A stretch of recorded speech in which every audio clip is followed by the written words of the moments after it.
ഒന്നിനു പുറകെ ഒന്നായി നമ്പർ 1 മേനിനടിക്കൽ തകർന്നു വീഴുമ്പോഴും ഉത്തരവാദിത്തം ഏറ്റെടുക്കാൻ ആളില്ല. ഇതിഹാസമെന്ന് സ്വയം സാക്ഷ്യപ്പെടുത്തുന്ന മുഖ്യമന്ത്രി പിണറായി വിജയനോട് കേരളം ചോദിക്കണം, ഉത്തരവാദിത്തം എന്താണ് എന്നറിയാമോ?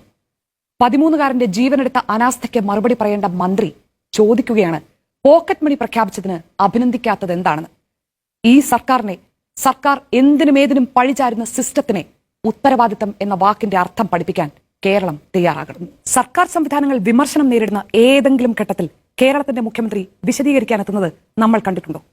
കോട്ടയത്ത് മെഡിക്കൽ കോളേജ് കെട്ടിടം തകർന്ന് സ്ത്രീ മരിച്ചപ്പോൾ മുഖ്യമന്ത്രി സംസാരിച്ചിട്ടില്ല. പക്ഷേ ഡോക്ടർ ഹാരിസ് മെഡിക്കൽ കോളേജിലെ അവസ്ഥ പറഞ്ഞപ്പോൾ ഭീഷണിപ്പെടുത്താൻ മുഖ്യമന്ത്രിക്ക് സമയമുണ്ടായിരുന്നു, സൗകര്യവുമുണ്ടായിരുന്നു.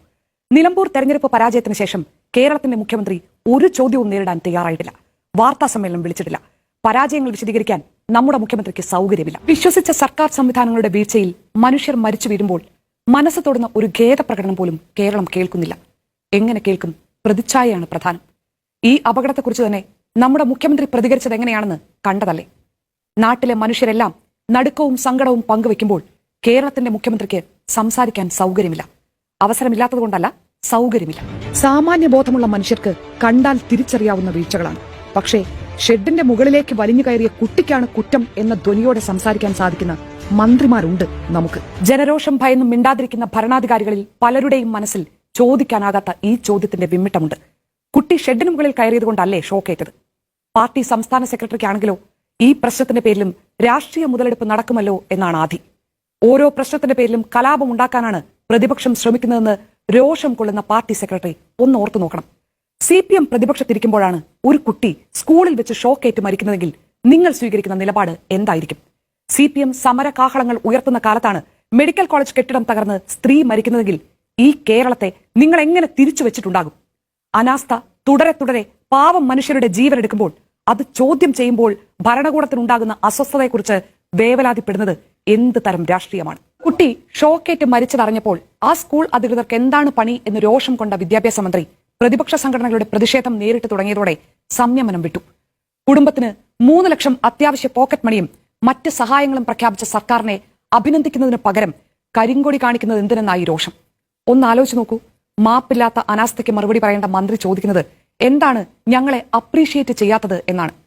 തീർത്താൽ തീരാത്ത നഷ്ടത്തിന് ആശ്വാസധനം പോലും ആകാത്ത പണത്തിന് കണക്ക് പറയുകയാണ് മന്ത്രി. ഈ മന്ത്രിമാരോടും ഈ സർക്കാരിനോടും പറയേണ്ടത് മന്ത്രി രാജൻ പറഞ്ഞതാണ്, വകതിരിവ് കോളേജിൽ പോയാൽ പഠിക്കാനാകും. സർക്കാരിന്റെ ഔദാര്യമാണോ മന്ത്രി ഈ പറഞ്ഞ പണം? ആ ജീവനെടുത്ത അനാസ്ഥയ്ക്ക് മറുപടിയില്ലാതെ പ്രഖ്യാപിച്ച ആശ്വാസധനത്തിനാണോ കേരളം താങ്കളെയും സർക്കാരിനെയും അനുമോദിക്കേണ്ടത്? കേരളത്തിലെ വിദ്യാഭ്യാസ സ്ഥാപനങ്ങളിലെ സുരക്ഷ ഉറപ്പുവരുത്തേണ്ട താങ്കൾക്ക് അതിലുണ്ടായ വീഴ്ചയുടെ പേരിൽ കരിങ്കൊടി കാണുന്നതിലാണോ പ്രയാസം? ഒരൽപ്പം കൂടി അനുതാപവും കാരുണ്യവും ആ കുഞ്ഞിന്റെ കുടുംബവും ഈ സമൂഹവും അർഹിക്കുന്നില്ലേ? മുഖ്യമന്ത്രിക്ക് സൗകര്യമുള്ളപ്പോൾ അദ്ദേഹം കേരളത്തോട് സംസാരിക്കും. കേരളത്തിന് ചോദ്യങ്ങളുള്ളപ്പോൾ അദ്ദേഹത്തെ പ്രതീക്ഷിക്കരുത്. തെരഞ്ഞെടുപ്പിൽ തിരിച്ചടിയേറ്റാൽ മറുപടി പറയില്ല. മെഡിക്കൽ കോളേജ് ഇടിഞ്ഞു വീണ് സ്ത്രീ മരിച്ചാൽ മറുപടി പറയില്ല. സ്കൂളിൽ കുട്ടി ഷോക്കേറ്റ് മരിച്ചാൽ മറുപടി പറയില്ല. അറിയില്ലേ, ഇത് കേരളമാണ്. കേരളത്തിൽ ജനാധിപത്യം പ്രവർത്തിക്കുന്നത് പിണറായി വിജയന്റെ സൗകര്യത്തിനാണ്. ഇതിഹാസങ്ങൾ അങ്ങനെ ചെറിയ കാര്യങ്ങൾക്കൊന്നും മറുപടി പറയാറില്ല. ഇതും പുതിയൊരു കേരള മോഡലാണ്. വൻ വികസന സ്വപ്നങ്ങളെക്കുറിച്ച് മാത്രം സംസാരിക്കുന്ന മുഖ്യമന്ത്രിയും സർക്കാരും ഈ മനുഷ്യരുടെ ജീവിത യാഥാർത്ഥ്യം കൂടി ഒന്ന് കണ്ണു തുറന്ന് കാണണം. കേരളത്തിൽ ദാരിദ്ര്യമുണ്ട്. ഓരോ ദിവസവും മുന്നോട്ട് കൊണ്ടുപോകാൻ പാടുപെടുന്ന ജീവിതങ്ങളുണ്ട്. അവർക്കല്പമെങ്കിലും ആശ്വാസവും പ്രത്യാശയുമാകേണ്ട സംവിധാനങ്ങളിൽ ഇപ്പോഴും വീഴ്ചകളുണ്ട്. ആ വീഴ്ചകൾ അവരുടെ ജീവനെടുക്കുന്നുണ്ട്. നമ്പർ 1 കേരളം എന്ന് പറയേണ്ടത് സർക്കാരല്ല, സർക്കാരിനെ നയിക്കുന്ന പാർട്ടിയല്ല, അടിസ്ഥാന ജനവിഭാഗമാണ്.